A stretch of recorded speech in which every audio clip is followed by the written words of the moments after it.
Assalamu alaikum wa rahmatullahi wa barakatuh, chers frères et sœurs. Avant même que nos mots ne commencent, j'aimerais te demander quelque chose. Prends une respiration profonde.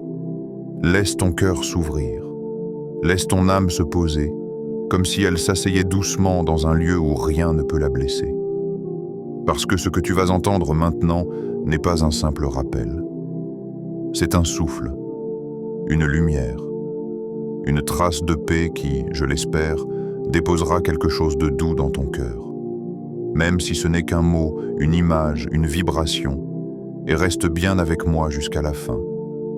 Car il y a un petit cadeau pour ton âme, un rappel que tu n'oublieras pas.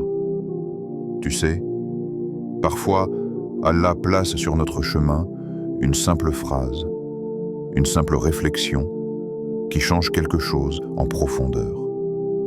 On ne sait pas pourquoi, on ne sait pas comment, mais nos cœurs sentent qu'un verrou s'est ouvert. Une parole au bon moment peut être une miséricorde envoyée directement du ciel. C'est pour cela que tu es ici.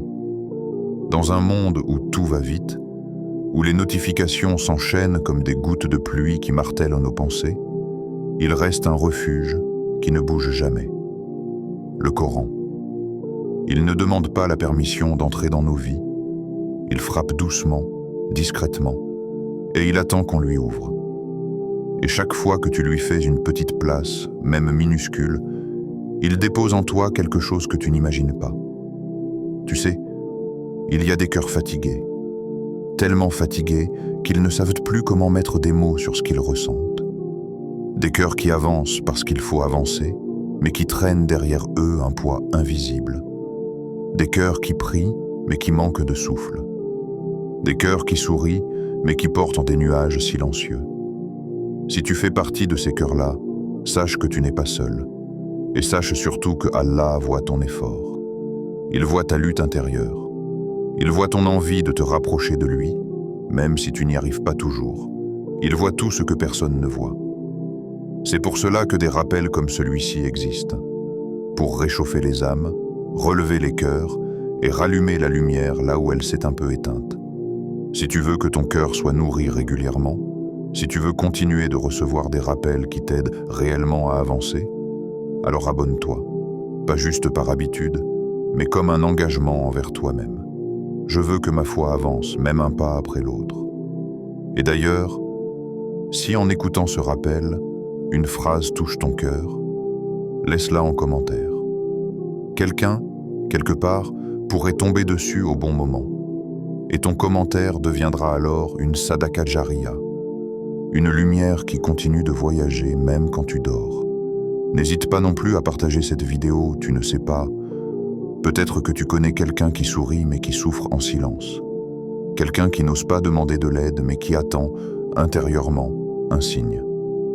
Un simple partage peut être ce signe. Ici, nous marchons ensemble, pas en courant, pas en cherchant la perfection, mais en avançant avec sincérité, avec douceur, avec l'envie d'être meilleur, un jour après l'autre. Le Coran n'est pas réservé aux savants, ni aux plus pieux. Il est pour toi, pour moi, pour chaque âme qui ressent une fissure et qui cherche une lumière pour la combler. Aujourd'hui, tu vas entendre quelque chose d'essentiel. Pas seulement utile, mais essentiel. Quelque chose qui peut changer l'atmosphère de ta maison, mais surtout l'atmosphère de ton cœur. Quelque chose que beaucoup connaissent, mais que peu appliquent réellement. Une réalité que le prophète nous a transmise avec amour, et qui peut transformer ton intérieur de façon profonde. Mais avant d'entrer dans le sujet principal, laisse-moi te demander une chose. Reste. Reste jusqu'à la fin. Pas pour moi, mais pour toi. Parce qu'une surprise t'attend. Un rappel qui pourrait être le fil lumineux dont ton cœur avait besoin en ce moment précis. Alors prépare ton âme, ouvre ton cœur, et laisse la lumière d'Allah entrer doucement, sans effort, sans peur. Nous pouvons maintenant avancer vers la première grande vérité de ce rappel. L'invisible existe, et la lumière aussi. Imagine un soir ordinaire. La ville s'assoupit lentement. Les lumières des rues déclinent, les fenêtres s'éteignent les unes après les autres. La plupart des gens entourent leur maison de serrures, de verrous, de systèmes d'alarme dernier cri. Ils pensent à fermer les rideaux, à verrouiller la porte arrière, à vérifier la sécurité extérieure. Mais peu se demandent. Et l'intérieur? Non pas l'intérieur des murs, mais l'intérieur de l'âme, l'intérieur du foyer, l'intérieur du silence. Parce qu'il existe une réalité que l'œil ne voit pas, mais que le cœur ressent. Une réalité parfois discrète, parfois lourde, parfois oppressante, parfois simplement vide. Une réalité invisible à la rétine, mais palpable dans l'atmosphère. Cette réalité, c'est ce que les anciens appelaient Al-Ghaib, l'invisible. Un monde que nous ne voyons pas, mais qui est bien là, tissé autour de nous, dans les interstices de nos habitudes. Un monde qui réagit à la lumière spirituelle comme l'ombre réagit au soleil. Elle recule, elle fuit, elle disparaît. Et la lumière dont je te parle n'est pas électrique. Elle n'a rien à voir avec une lampe ou un projecteur. Elle n'a même pas besoin de tes yeux pour être vue. C'est une lumière qui parle au cœur, qui traverse les murs, qui apaise les âmes avant même qu'elles comprennent pourquoi elles s'apaisent. Une lumière qui se lit à voix haute et qui, une fois récitée, brûle ce que les êtres invisibles craignent le plus, le rappel d'Allah. Dans notre monde moderne où tout doit être visible pour être cru, cette lumière dérange les esprits matérialistes. Pourtant, ceux qui vivent avec un peu de spiritualité sentent qu'il y a des moments où l'atmosphère change sans raison. Tu rentres dans une maison et tu sens une lourdeur. Ou au contraire, tu entres et tu sens immédiatement la paix, comme si l'air était plus léger, plus pur. Ce n'est pas le parfum, pas les meubles, pas la peinture. C'est la présence ou l'absence de lumière. Et cette lumière, pour les croyants, porte un nom, le Coran. Il existe dans le Coran une sourate que beaucoup lisent par devoir, par habitude, ou parfois même par ignorance de sa grandeur. Une sourate qui n'est pas seulement un texte, mais une ambiance, un souffle, une protection, un mur invisible qui repousse ce qui ne doit pas entrer. Cette sourate, longue et majestueuse, est comme un océan. On peut y plonger, on peut y naviguer, on peut s'y perdre dans la profondeur des signes. Mais même si tu lis seulement les vagues de surface, même si tu récites lentement, même si tu t'arrêtes après quelques versets, elle agit, car cette sourate a un secret. Elle n'a pas besoin de toi pour être puissante. Elle n'a besoin que d'être prononcée. Et les êtres de l'invisible, les djinns, créatures faites de feu, souvent attirés par les espaces où règne l'oubli, reconnaissent cette lumière mieux que nous. Elle les effraie, elle les brûle, elle les chasse sans combat. Parce qu'elle est un rappel direct de la souveraineté d'Allah sur eux, sur nous, sur les mondes visibles et invisibles, cette sourate, c'est Al-Baqarah. Pourquoi cette sourate bouleverse l'invisible? Ce n'est pas une formule magique, ni une incantation, ni un rituel. C'est une affirmation, une proclamation, un acte spirituel qui dit à haute voix « Cette maison appartient à Allah ». Les djinns ne fuient pas à cause de la longueur de la sourate. Ils ne fuient pas parce qu'elle contient beaucoup de mots. Ils fuient parce qu'elle contient la vérité. Une vérité qu'ils ne peuvent supporter, comme les ténèbres ne supportent pas le lever du soleil. Al-Baqarah porte en elle des versets qui résonnent dans les royaumes invisibles. Ayat al-Kursi, ce verset immense qui proclame l'unicité et la domination absolue d'Allah. Les versets qui parlent de la sorcellerie, de ceux qui l'utilisent, des limites imposées par Allah aux forces surnaturelles. Les passages sur la patience, la prière, la soumission à la vérité, la force de la foi. Les rappels du jour du jugement, des anges, des prophètes, de l'invisible. Chaque verset est comme une vague de lumière. Chaque mot est une annonce que rien dans ce monde, ni visible ni invisible, n'échappe à Allah. Imagine maintenant une maison où ces versets sont récités régulièrement. Une maison où la parole divine circule comme une brise.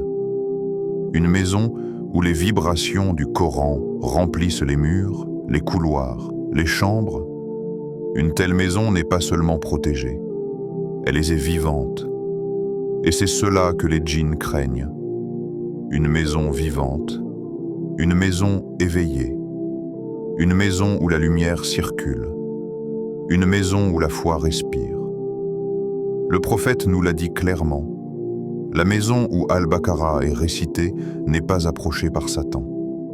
Cela signifie pas d'influence, pas d'installation, pas de présence, pas d'oppression, pas d'insinuation cachée. C'est une barrière que rien ne peut franchir. Une maison peut être belle, mais vide, regarde autour de toi. Les maisons d'aujourd'hui sont impeccables. On y trouve des décorations modernes, des meubles stylés, des lumières LED, des écrans géants. On dépense des fortunes pour la peinture, les rideaux, les appareils électroménagers. Mais une question simple suffit à tout bouleverser.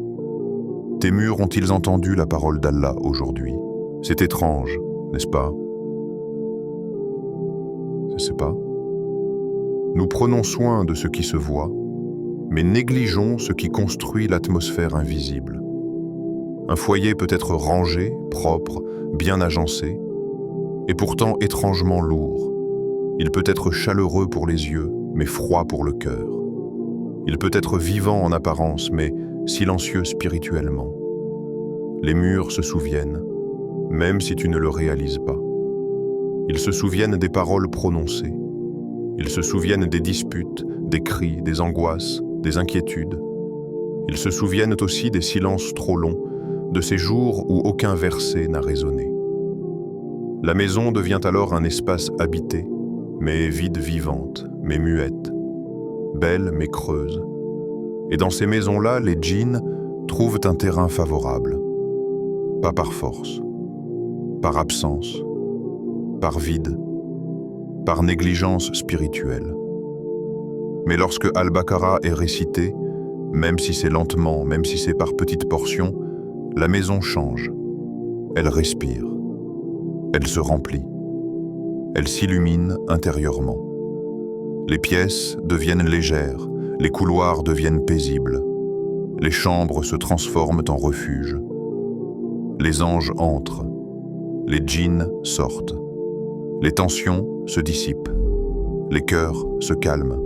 Pas parce que les meubles ont changé, mais parce que la lumière a changé. La présence du Coran dans un foyer lui donne une âme. Et c'est cette âme que l'invisible ne peut supporter. Imagine une maison où, chaque jour, même quelques minutes, un verset d'Al-Baqarah s'élève.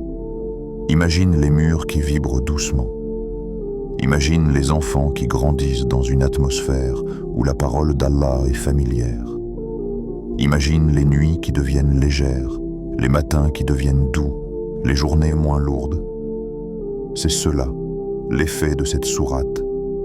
Elle ne transforme pas seulement l'espace. Elle transforme ce qui vit dans cet espace. La tranquillité, la sécurité intérieure, la lumière, la foi. Ton foyer peut être beau, mais lorsqu'il est touché par Al-Baqarah, il cesse simplement d'être beau. Il devient habité. Une histoire qui ressemble peut-être à la tienne. Il m'avait raconté son histoire d'une voix basse, celle qu'on utilise quand on a trop longtemps gardé le silence. Ce frère, appelons-le Idriss, n'était pas du genre à se plaindre. Il portait ses responsabilités comme beaucoup d'hommes le font, en silence, avec patience, avec cette manière de sourire juste assez pour que personne ne voie les fissures. Mais ce soir-là, lorsqu'il s'est confié, ses mots tombaient comme des feuilles d'automne, lourdes, fragiles, prêtes à céder sous le poids de la fatigue. Idriss n'avait jamais eu une vie facile. Entre le travail, les factures, les attentes, les responsabilités, il s'était habitué à serrer les dents. Mais depuis quelques mois, quelque chose avait changé dans son foyer. Un changement subtil, presque imperceptible au début. Un changement qui ne se voit pas mais qui se ressent profondément. Il disait « Je ne dormais plus. Pas juste une mauvaise nuit, mais des semaines sans vrai sommeil. Je m'endormais, puis je me réveillais en sursaut, avec cette sensation que quelque chose n'allait pas. Au début, il pensait que c'était le stress. On met toujours le stress comme coupable, parce que c'est plus simple que d'affronter ce qu'on ressent vraiment, mais ce n'était pas seulement lui. Ses enfants aussi. Chaque nuit, l'un d'eux se réveillait en pleurant, souvent sans pouvoir expliquer pourquoi. Des cauchemars étranges, répétitifs, comme si une même ombre revenait encore et encore dans leur sommeil. Sa femme, habituellement douce et patiente, devenait nerveuse sans raison. Le foyer tout entier était devenu un terrain fragile où la moindre étincelle allumait une dispute. Des tensions infimes se transformaient en tempêtes. Chaque pièce semblait chargée d'une lourdeur invisible, comme si la maison elle-même retenait son souffle. Idriss essayait de comprendre. Il avait changé les ampoules, ouvert les fenêtres, nettoyé, rangé, réorganisé, mais rien ne changeait l'atmosphère. Alors il a fait ce que beaucoup font. Il a cherché des solutions à l'extérieur. Des vidéos sur YouTube, des audios de Rukia qui jouaient en boucle, des sourates diffusées mécaniquement depuis son téléphone pendant qu'il faisait autre chose. Mais voilà, le Coran n'agit pas comme un parfum qu'on vaporise dans l'air. Il ne parfume pas les maisons sans parfumer d'abord les cœurs. Il ne chasse pas l'invisible sans réveiller la foi endormie. Il me disait, je mettais des sourates mais la maison restait lourde comme si tout était bloqué, comme si quelque chose empêchait la lumière d'entrer. Un soir, alors qu'il en parlait à un frère plus âgé de la mosquée, celui-ci l'a regardé avec un calme immense et lui a dit seulement « Récite Al-Baqarah dans ta maison, pas en audio, pas en bruit de fond. Toi, ton souffle, ta voix, ton intention. » Idriss hésitait. Al-Baqarah est longue. Il travaillait tôt le matin. Il ne comprenait pas tous les versets. Sa prononciation n'était pas parfaite. Mais ce frère lui avait dit quelque chose qui allait changer son approche. Les djinns ne fuient pas la perfection. Ils fuient la sincérité. Alors, ce soir-là, malgré la fatigue, Idriss a pris son Coran. Il l'a ouvert. Et pour la première fois depuis longtemps, il a lu avec son cœur plus qu'avec ses yeux. Il me décrivait la scène comme si elle venait de se dérouler la veille. Je me suis assis dans le salon. La lumière était tamisée. La maison était silencieuse. J'avais peur au fond, je ne vais pas mentir. Pas peur des djinns, peur de moi-même, peur de m'apercevoir à quel point j'étais éloigné du Coran. Il a commencé à lire. Ses mots étaient hésitants, parfois mal prononcés, parfois trop rapides, parfois trop lents, mais sa voix était sincère, tremblante, vraie. Il ne lisait pas seulement, il se vidait. Verset après verset, il sentait quelque chose se détacher, se briser, s'adoucir. Il racontait « La première nuit, je n'ai pas lu beaucoup. Mais même avec ces quelques versets, quelque chose a changé. Le salon me semblait plus léger, comme si l'air était différent. J'ai dormi un peu mieux, pas parfaitement, mais mieux.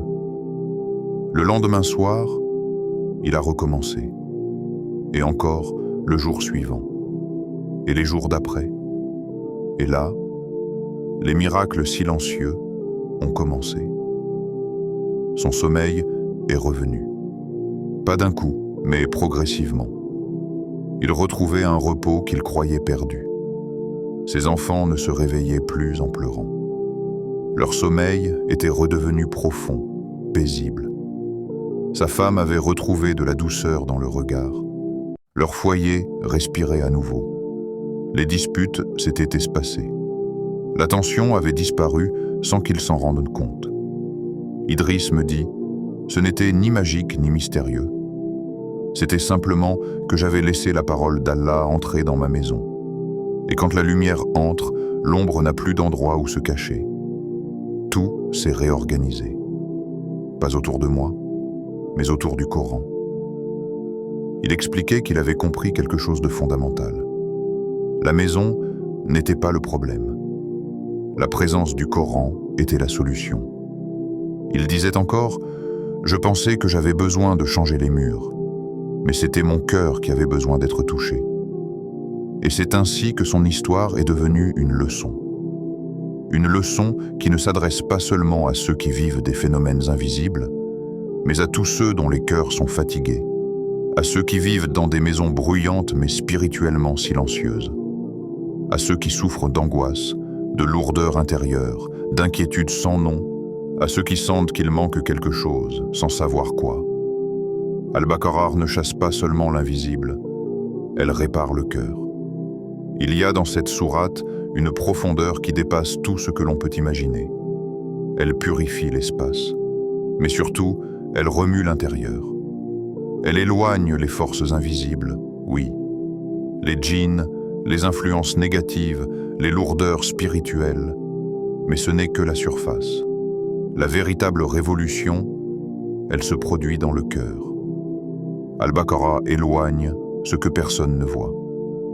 Les tensions qui s'installent sans raison, la tristesse qui s'accroche comme une ombre, l'angoisse qui se glisse dans les pensées, la lourdeur qui empêche d'avancer, les murmures intérieurs qui fatiguent l'âme, les petites fissures dans la foi, les doutes qui s'invitent lorsque l'on est vulnérable. Chaque verset agit comme une main délicate qui enlève la poussière des cœurs. Comme si Allah disait à travers sa parole « Laisse-moi réparer en toi ce que tu n'arrives plus à réparer seul. » Imagine un instant. Tu lis Al-Baqarah dans une pièce où tu te sens mal depuis longtemps. Et soudain, tu sens ton propre souffle changer. Tu sens ta poitrine s'ouvrir. Tu sens une chaleur douce envahir ton cœur. Tu sens un calme profond s'installer, un calme qui n'a rien à voir avec le repos physique. C'est un calme spirituel, un calme que rien au monde ne peut acheter.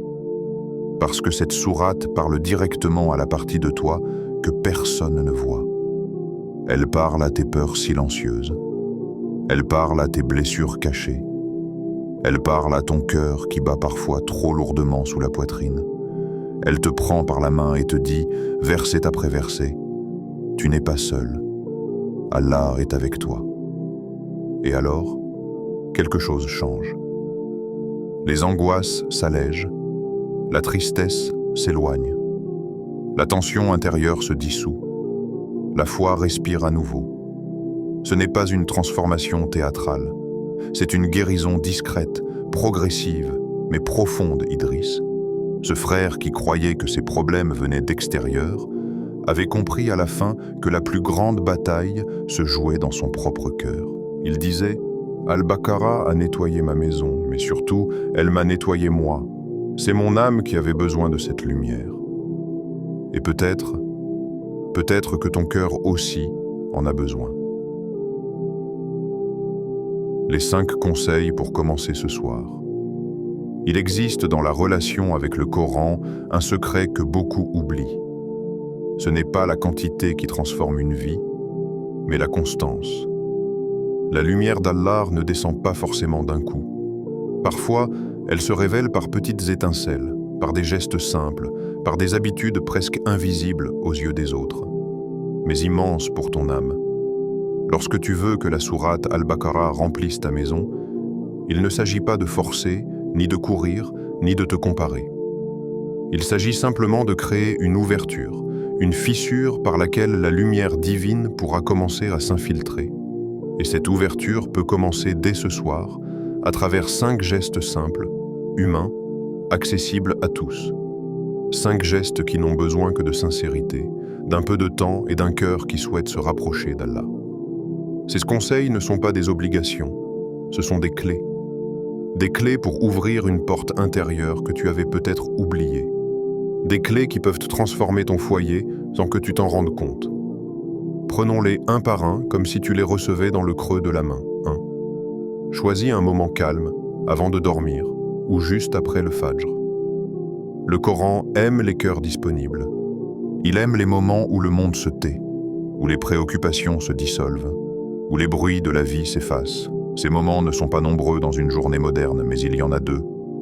Deux instants où la spiritualité devient presque naturelle. Le soir avant de dormir et le matin à l'aube. Le soir, tout s'apaise. Le corps ralentit. Les pensées se déchargent. L'âme cherche instinctivement un refuge avant de se laisser tomber dans le sommeil. Et c'est là que le Coran peut agir comme un baume invisible, un souffle rassurant qui enveloppe ton esprit avant de fermer les yeux. Lorsque tu récites Al-Baqarah le soir, tu fais pénétrer la lumière dans la nuit, tu déposes une armure autour de ton foyer. Ce n'est pas seulement une récitation, c'est une protection, une déclaration silencieuse. Ô Allah, c'est ta parole qui clôture cette journée. Et le matin, le Fajr est un miracle quotidien. Les anges descendent, le monde est pur, les cœurs sont plus sensibles. Le Coran récité au Fajr ne ressemble à rien d'autre. Il entre dans l'âme d'une manière spéciale, comme un premier souffle qui donne le ton à toute la journée. Même si tu n'as pas beaucoup de temps, même 5 minutes. Le matin a une baraka que les autres moments n'auront jamais.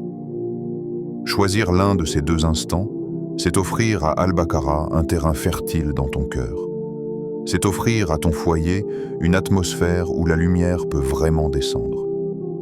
2. Lise à haute voix, même lentement. Le Coran n'a pas été révélé pour rester silencieux. Il a été révélé pour être récité, pour vibrer, pour vivre à travers la voix du croyant. Lorsque tu lis à haute voix, même doucement, même avec hésitation, tu donnes une existence sonore au livre d'Allah dans ta maison. Tu fais circuler sa lumière à travers les murs. Tu donnes aux anges une raison d'entrer. La lecture à voix haute crée une atmosphère que même les objets semblent ressentir. Une maison où l'on récite le Coran n'a pas la même énergie. Elle ne sonne pas pareil. Elle ne respire pas pareil. Ne t'inquiète pas de ta prononciation, Allah écoute ton intention avant d'écouter ton articulation. Ne cherche pas à aller vite.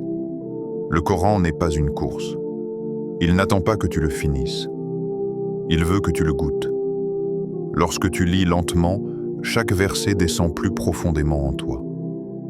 Il frappe doucement à l'intérieur de ta poitrine. Il parle à ton cœur, même si ton esprit ne comprend pas tout. La lenteur n'est pas un défaut. C'est une porte. Une porte vers un lien plus intime avec le Coran. 3. Avance petit à petit, quelques versets par jour suffisent. Si tu crois qu'il faut réciter Al-Baqarah en entier d'un coup, tu fais fausse route. Allah ne t'a pas demandé la perfection, il t'a demandé la constance. Quelques versets par jour suffisent à planter une graine dans ton âme. Et une graine, lorsqu'elle est arrosée régulièrement, finit toujours par donner une lumière, une force, une paix. Les djinns ne fuient pas Al-Baqarah parce que tu la lis vite. Ils fuient parce que tu la lis régulièrement. Parce que ta maison s'imprègne de sa présence. Parce que tes murs portent le souvenir de la parole divine. Un jour, tu liras 10 versets.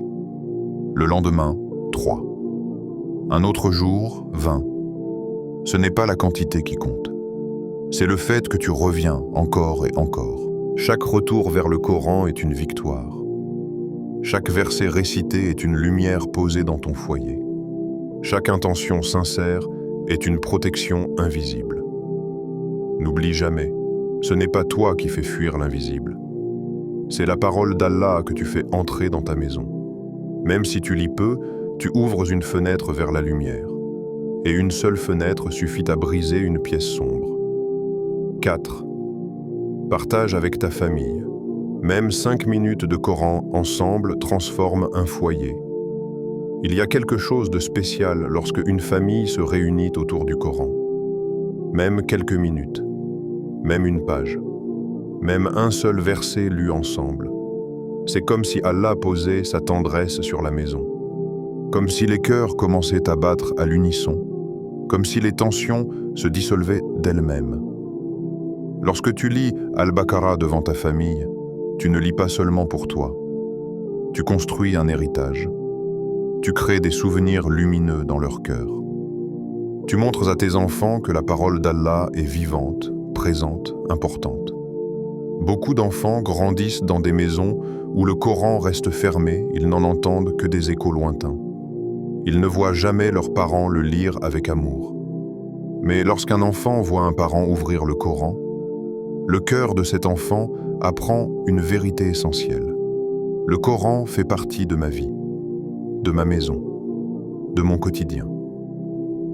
Et crois-moi, même si tu ne vois pas l'effet immédiatement, cela change tout. Une famille qui récite ensemble ne sera jamais la même. La baraka entre. La douceur s'installe, les relations se purifient. Même 5 minutes, une fois par semaine, suffisent à changer l'atmosphère d'un foyer. C'est comme si Allah disait « Vous avez fait un pas vers moi, et moi, je viens à vous. » 5. Récite Ayat al-Kursi chaque soir avant de dormir. Un bouclier incomparable. Il existe des versets qui sont comme des océans, et il existe des versets qui sont comme des épées. Ayat al-Kursi, lui, est les deux à la fois. Ce verset est un rempart, un fort, une citadelle, un mur spirituel que rien ne peut franchir. Le prophète l'a enseigné. Celui qui récite Ayat al-Kursi le soir sera protégé jusqu'au matin. Ce n'est pas symbolique, ce n'est pas poétique, c'est réel, c'est une promesse. Lorsque tu récites Ayat al-Kursi avant de dormir, tu ne fais pas qu'apaiser ton cœur. Tu poses un bouclier autour de ton âme, un bouclier autour de ta maison, un bouclier autour de ton sommeil. Ayat al-Kursi affirme la puissance d'Allah d'une manière telle que rien dans l'invisible ne peut la supporter. C'est un verset qui proclame que Dieu ne dort pas, ne s'affaiblit pas, ne s'endort pas, ne disparaît jamais. Un verset qui rappelle qu'il protège tout, contrôle tout, domine tout. Le réciter chaque soir, c'est dire « Ya Allah, je te confie ma nuit ». Et dans une époque où les angoisses, les pensées, les cauchemars, les peurs nocturnes se multiplient, cette protection n'a pas de prix. Tu veux protéger ta maison? Commence par éclairer ton cœur. On croit souvent que les djinns sont le problème, qu'ils sont la source de nos peurs, de nos tensions, de nos oppressions. Mais la vérité, la vraie, c'est que la première fragilité d'un foyer n'est pas l'invisible. C'est l'oubli d'Allah. Lorsque le Coran n'est plus récité, lorsque la maison n'entend plus la parole divine, lorsque les cœurs se remplissent de préoccupations mondaines, alors l'obscurité gagne du terrain. Pas une obscurité étrange, une obscurité intérieure. On commence à ressentir de l'agitation sans raison, des disputes sans motif, des angoisses diffuses, une fatigue qui ne s'explique pas, une lourdeur qui s'installe dans les murs. Puis on cherche des coupables, on accuse l'invisible, on accuse l'extérieur. Mais souvent, la cause est simple. Allah n'a plus de place dans la maison. Le Coran n'est pas un outil pour repousser une présence. Le Coran est une lumière pour faire revenir la présence d'Allah. Lorsque la parole divine entre dans un foyer, les ténèbres reculent, les cœurs s'ouvrent, les disputes s'apaisent, les anxiétés tombent, les secrets s'allègent, la paix descend, la foi respire, les murs vibrent. Il n'y a pas de lumière plus grande que celle d'Allah. Aucune. Tu peux mettre des serrures, renforcer ta maison, installer des caméras, mais si ton foyer manque de Coran, il manquera toujours de lumière. Tu peux chercher des solutions extérieures, mais si ton cœur n'est pas éclairé, ton intérieur restera fragile. Tu veux protéger ta maison? Commence par toi. Commence par ton intention. Commence par une page. Commence par un verset. Commence par une récitation imparfaite, mais sincère. Parce qu'un cœur éclairé devient une maison éclairée, et une maison éclairée devient un refuge. Récite Al-Baqarah. Même un peu, même avec hésitation, même avec lenteur, même sans tout comprendre, tu verras la différence. Pas seulement autour de toi, mais en toi. Un verset peut changer une ambiance. Une page peut apaiser une nuit. Une récitation peut changer un foyer. Et une intention peut transformer une vie.